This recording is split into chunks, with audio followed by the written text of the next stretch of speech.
ইফতারের দোয়া জানা আছে ভাই? কি দোয়া? আমরা একটা দোয়া কমন জানি বাংলাদেশে মানুষ, সেটা হলো আল্লাহুম্মা লাকা সুমতু আলা রিজকিকা আফতারতু। এটাও হাদিসে বর্ণিত হয়েছে, কিন্তু হাদিসের সনদ নিয়ে অনেকে কোনোটা নিয়ে আলাপ তুলেছেন, প্রশ্ন তুলেছেন। আল্লাহুম্মা লাকা সুমতু মানে হলো, হে আল্লাহ, আপনার উদ্দেশ্যে রোজা রেখেছি, ওয়া আলা রিজকিকা আফতারতু, এবং আপনার দেওয়া রিজিক দিয়ে ইফতার করেছি। আর ইফতারের আরেকটা দোয়া হলো যাহাবাজ জামা ওয়াবতাল্লাতিল উরুক ওয়া সাবাতাল আজরু ইনশাআল্লাহ। এটা একটা দোয়া। যদি এগুলো দোয়ামূলক নয়, আমরা দোয়া বলছি, এটা মূলত আল্লাহর কাছ থেকে একটা প্রত্যাশা।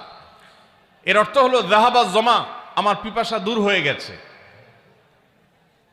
ওয়াবতাল্লাতিল উরুক, আমার শিরা উপশিরাগুলো সব সিক্ত হয়ে গেছে। ওয়া সাবাতাল আজরু ইনশাআল্লাহ, এবং আল্লাহ চাহেন তো এই রোজার বিনিময় আমার সাব্যস্ত হয়ে গেছে আল্লাহর কাছে, এটা স্থির হয়ে গেছে। এটা হলো ইফতারের দোয়া। ইফতারের দোয়াটা কি ইফতারের আগে করব না পরে করব? ইফতারের দোয়াটা যারা ইফতারের আগে করার পক্ষে তারা হাত তোলেন। অল্প সংখ্যক মানুষ। আর বাকিরা সবাই কি পরের পক্ষে না মাঝখানের পক্ষেও আছেন লোক? সব পরের। মাশাআল্লাহ, সব সূক্ষ্ম সূক্ষ্ম মাসআলা দেখি গাবতলী মানুষ জানে, মাশাআল্লাহ, অনেক অগ্রসর দেখা যায়। আল্লাহ আমাদের সবাইকে দ্বীনের জন্য কবুল এবং মঞ্জুর করুন, মাশাআল্লাহ। ভাইরা আমার, ইফতারের দোয়াটা ইফতারের পরে করতে হয়, যেটা বেশিরভাগ মানুষ জানে না, কিন্তু আমি অবাক হলাম যে এখানে বেশিরভাগ মানুষ আপনারা জানেন, মাশাআল্লাহ, নলেজেবল মানুষ, বোঝা গেছে।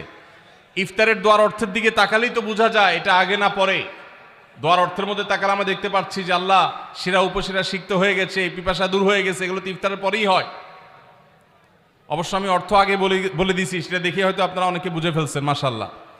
তো যাই হোক, ইফতারের শুরুতে বিসমিল্লাহ বলে ইফতার করব, আর শেষে এই দোয়া পড়বো। আল্লাহ আমাদেরকে আমলের তৌফিক দান করুন।